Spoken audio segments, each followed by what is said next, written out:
तरह से जान लिया, उसने अपने जीवन को बहुत ही कम समय में बदल दिया। इस दुनिया में बहुत ही कम लोग होते हैं जिन्हें अपने मन की शक्तियों के बारे में पता होता है, और जिस इंसान को अपने मन के बारे में पता नहीं होता, उसके लिए मन की शक्तियों के बारे में जानना ऐसा होता है जैसे आज से 100 साल पहले तक किसी को मोबाइल के बारे में बात करना। वो विश्वास भी नहीं करेगा कि मन में कोई शक्तियां होती हैं, लेकिन जिसने अपने मन की शक्तियों को समझ लिया, अपने मन की शक्तियों को जागृत कर लिया, उसने अपने जीवन में चमत्कार घटित होते हुए देखा है। और आज मैं आपको ऐसे 7 तरीके बताऊंगा जो आपके मन की शक्तियों को जागृत कर देंगे, और उसके बाद आप जो सोचेंगे वो आप कर पाएंगे। हमारा मन इन शक्तियों का भंडार है, बस हमें उसे जानना होता है, समझना होता है, हमारे मन को जागृत करना होता है। इन 7 तरीकों से आप बड़ी आसानी से अपने मन की शक्तियों को जागृत कर पाएंगे और उनको समझ पाएंगे। तो चलिए कहानी शुरू करते हैं। एक बार की बात है, एक आश्रम के अंदर एक गुरु अपने शिष्यों को मन की शक्तियों के बारे में बताते थे कि उन शक्तियों को कैसे जागृत करना है। वो गुरु बड़े ही आत्मज्ञानी थे, उनको अपने मन की शक्तियों के बारे में पूरी जानकारी थी। शिष्यों को ज्ञान देते हुए बहुत दिन हो चुके थे, लेकिन शिष्यों को अपने मन की शक्तियों का ज्ञान नहीं आ रहा था, और उनको पता ही नहीं चल रहा था कि गुरुदेव की बातें हमें समझ क्यों नहीं आती हैं। और बहुत सारे शिष्य तो गुरु की नकल भी करते थे ताकि वो गुरु जैसा चमत्कार कर पाए और उनकी तरह उन शक्तियों को जान पाए, लेकिन वो उसमें भी असफल हो जाते थे।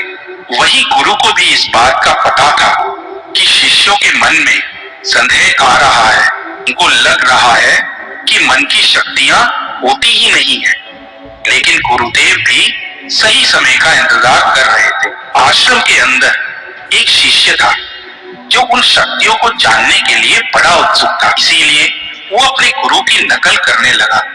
जैसा गुरु करते थे वो भी वैसा ही करने लगा।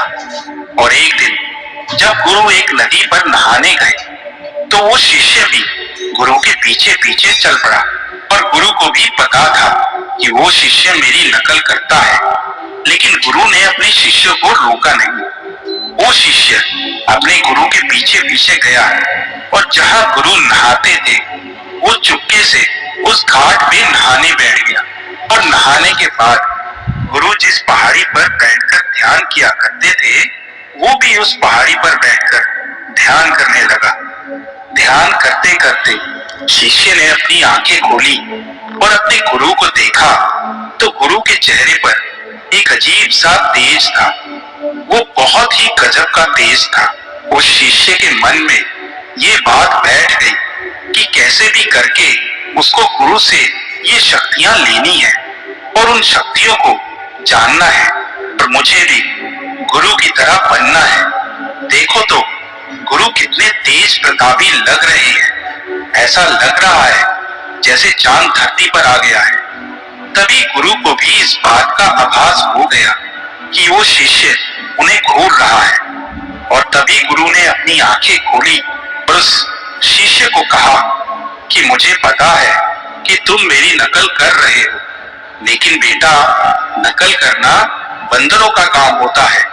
हम बंदर की योनि से ऊपर उठ चुके हैं, हम इंसान बन चुके हैं, तो तुम भी इंसान बनो, बंदर की तरह नकल मत करो।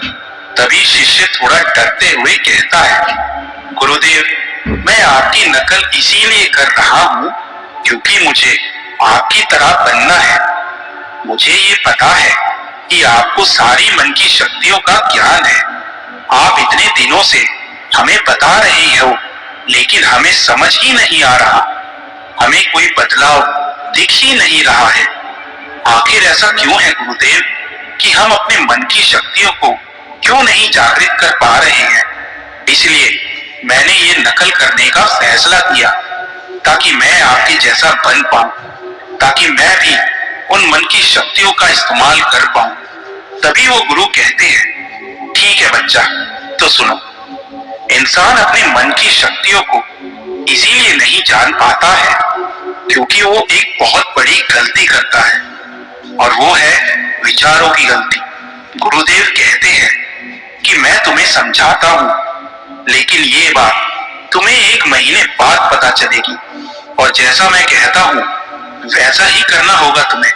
गुरुदेव कहते हैं कि तुम्हें 1 महीने तक एक ही काम करना है। दिन भर बैठकर जो तुम्हारे मन में ज्ञान, ध्यान और सत्य के जो भी विचार आते हैं, उनकी एक लकड़ी उठा के तुम्हें इस झोपड़ी के बाहर रखनी है, और इसके अलावा जो भी विचार आते हैं उनकी लकड़ियों को झोपड़ी के अंदर रख देना। और मैं 1 महीने बाद आऊंगा और तुम्हें बताऊंगा कि तुम कौन सी गलती कर रहे हो जिससे तुम्हें उन शक्तियों का ज्ञान नहीं हो रहा है। और ये कहकर गुरु वापस आश्रम चले जाते हैं, और अगले दिन से वो शिष्य उस काम में जुट जाता है, और जो भी फालतू के विचार आते हैं उसकी लकड़ी को लेकर वो झोपड़ी के अंदर रख देता, और जो सत्य, ज्ञान और ध्यान के विचार आते उसकी लकड़ी को वो झोपड़ी के बाहर रख देता। और ऐसा करते करते अब 1 महीना बीत गया था, और अब गुरुदेव उसके पास आते हैं और आकर झोपड़ी के अंदर देखते हैं, और वो वहां पर बहुत बड़ा लकड़ियों का ढेर लगा हुआ देखते हैं। और वो जब झोपड़ी के बाहर देखते हैं तो बहुत ही गिनी चुनी लकड़ियां पड़ी होती हैं। उसके बाद गुरुदेव उसके पास आते हैं और कहते हैं कि बस यही तुम्हारी सबसे बड़ी गलती है। देखो बच्चा, तुम्हारे मन के अंदर कितने फालतू के विचार आते हैं जो कि पूरी झोपड़ी भर चुकी है, और जो ज्ञान, ध्यान और सत्य के जो विचार आते हैं वही विचार तुम्हारी मन की शक्तियों का आधार है, और वो कितने कम है, और इसी वजह से तुम अपने मन की शक्तियों को जान नहीं पा रहे हो। इसके बाद वो गुरुदेव कहते हैं कि तुम एक काम करो, ये जो झोपड़ी के अंदर जो लकड़ियां हैं वो सारी लकड़ियों को ले जाकर नदी के अंदर फेंक दो। ये बात सुनने के बाद शिष्य कहता है, गुरुदेव वो तो बहुत ज्यादा लकड़ियां हैं, मैं अकेला ही इतनी सारी लकड़ियों को उठाकर फेंक नहीं पाऊंगा, इनमें बहुत वजन है। वहीं गुरुदेव मुस्कुराते हुए कहते हैं, इन लकड़ियों का वजन तुम्हें बहुत ज्यादा लगता है, लेकिन जो विचारों का वजन लेकर तुम घूम रहे हो, अपने मन के ऊपर इतने फालतू विचारों का वजन डाला हुआ है, यही वजह है कि तुम मन की शक्तियों को नहीं जान पा रहे हो। गुरु की बात सुन शिष्य कहता है, गुरुदेव लेकिन विचारों का तो कोई वजन ही नहीं होता। गुरुदेव मुस्कुराते हुए कहते हैं कि बच्चा, लकड़ियों का वजन तुम्हारे शरीर पर पड़ता है और विचारों का वजन तुम्हारे मन पर पड़ता है। इसीलिए सबसे पहले तो तुम्हें उन फालतू के विचारों को खत्म करना होगा और अपने अंदर सत्य, ज्ञान और ध्यान के विचार लाने चाहिए। उसके बाद ही तुम मन की शक्तियों का ज्ञान पा सकते हो। इसके बाद शिष्य पूछता है, लेकिन इन बेकार विचारों को रोका कैसे जाए और अपने मन की शक्तियों को जाना कैसे जाए? इस पे गुरुदेव कहते हैं कि विचार तो जबरदस्ती ही आते हैं, लेकिन विचारों का वजन तुम्हारे मन पर मत पड़ने दो। इसीलिए मैं तुम्हें ऐसे आज 7 तरीके बता रहा हूं, जिसके बाद तुम्हारे मन में फालतू के विचार नहीं आएंगे, और जब फालतू के विचार तुम्हारे मन में नहीं आएंगे तो तुम्हें उन शक्तियों को जागृत करने की शक्ति मिल जाएगी। तुम्हें वो तरीका मिल जाएगा अपने मन की शक्तियों को जागृत करने का। और एक बार यदि तुमने अपनी मन की शक्तियों को जागृत कर दिया तो उसके बाद तुम्हारे लिए कुछ भी असंभव नहीं रहेगा। इस ब्रह्मांड की हर चीज तुम्हारे लिए संभव हो जाएगी।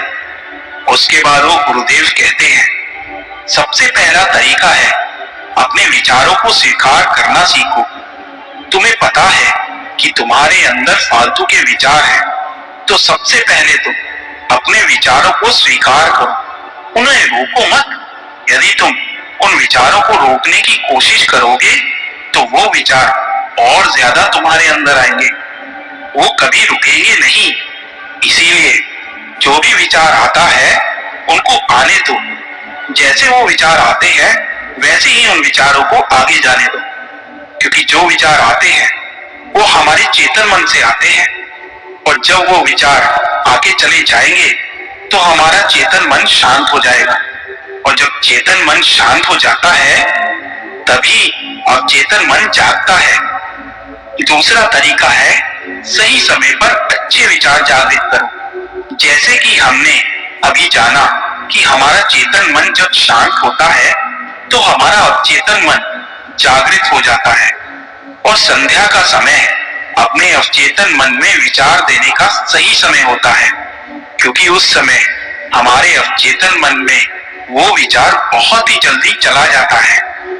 जैसे कि हम अपने जीवन में जो कुछ भी पाना चाहते हैं, संध्या के समय वो विचार अपने अवचेतन मन में डालने का सबसे सही समय होता है।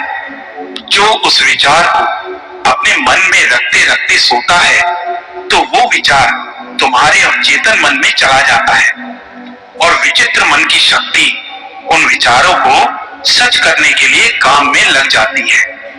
तीसरा तरीका है कल्पना शक्ति का प्रयोग करो।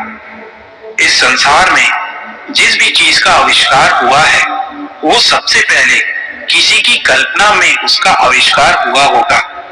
हमें अक्सर सुनने के लिए मिलता है कि ख्याली पुलाव मत पकाओ, लेकिन पता नहीं लोग ऐसा क्यों कहते हैं। जब तक हम अपने मन में कुछ सोचेंगे नहीं तब तक हम जीवन में कुछ नहीं कर पाएंगे, क्योंकि जब भी इंसान ने कल्पना की है उसने अपना जीवन बदल दिया है।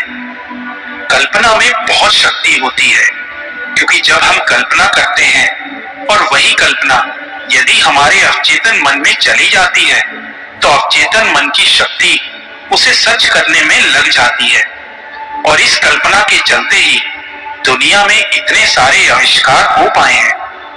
तो आप अपने जीवन में जो कुछ भी चाहते हो, अपने अवचेतन मन की शक्ति को जागृत करना चाहते हो तो कल्पना करो। अपने अवचेतन मन तक उस कल्पना को पहुंचाओ ताकि वो अवचेतन मन की शक्ति उसे सच करने में लग जाए। चौथा तरीका वो है जो तुम्हारे फालतू के विचारों को कम कर देगा, और वो है ईश्वर से बात करो। खुद से बात करें, सामाजिक जगह पर नहीं बल्कि अकेले में आईने के सामने बैठकर एक विश्वास से बात करें। अपने लक्ष्य को हासिल करने के बाद आपके जीवन में जो भी परिवर्तन आएगा उसे देखो। आप अपने जीवन में सफल होने के बाद क्या करना चाहते हो, खुद से कहो कि मैं ये करने वाला हूं, और वो पूरे विश्वास के साथ कहो, क्योंकि आपकी सफलता की चाबी आपके हाथों में ही है। जब तक आप इसमें विश्वास नहीं करेंगे वो सच नहीं होगा। इसीलिए एक विश्वास के साथ खुद से वो बातें करें और खुद से वो खुशी का अनुभव करें। पांचवा तरीका है प्रतिदिन ध्यान का अभ्यास करें, और चिंतन मन को जगाने का ये सबसे आसान तरीका है। ध्यान योग्य एक आम आदमी के लिए समझना काफी मुश्किल होता है, लेकिन यदि हम प्रतिदिन ध्यान का अभ्यास करें तो हमारा मन शांत होने लगता है।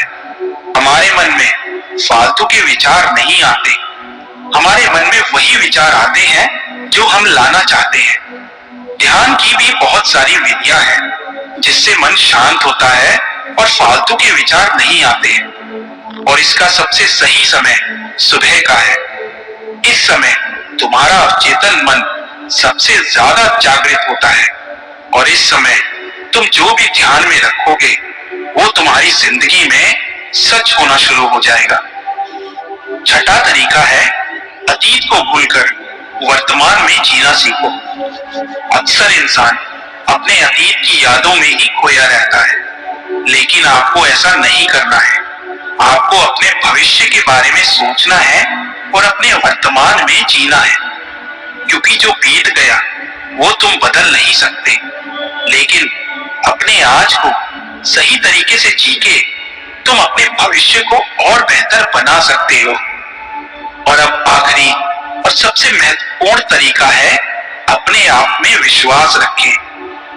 विश्वास में बहुत बड़ी शक्ति होती है। यदि तुम अपने अवचेतन मन की शक्ति को जागृत करना चाहते हो और तुम्हारे अंदर यदि इस चीज का विश्वास नहीं है, तो कोई भी तरीका काम नहीं करेगा।